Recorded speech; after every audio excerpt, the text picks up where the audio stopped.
Hello, my name is Costin. I am an engineer with IMS USA, and today I am going to be discussing the maintenance of our IMS tool holders and the importance of keeping them clean of debris and corrosion free.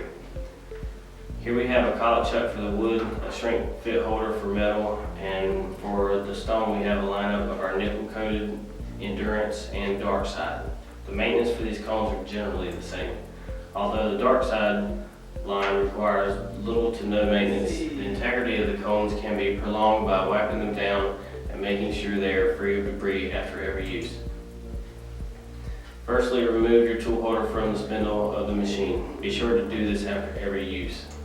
In order to clean, you will first need to remove the tool from the tool holder. Remember to use a tool clamper to avoid damaging the tool or tool holder during the removal process or even the safety of yourself.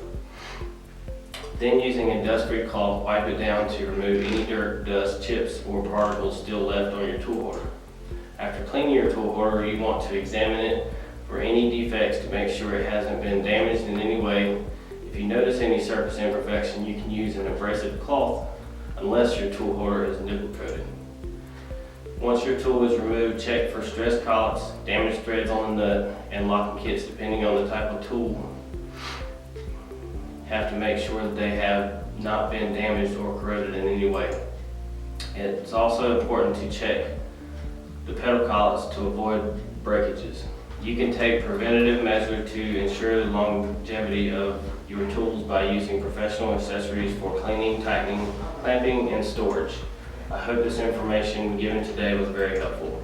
These tool holders and maintenance information are available on our website at www.imsusanc.com.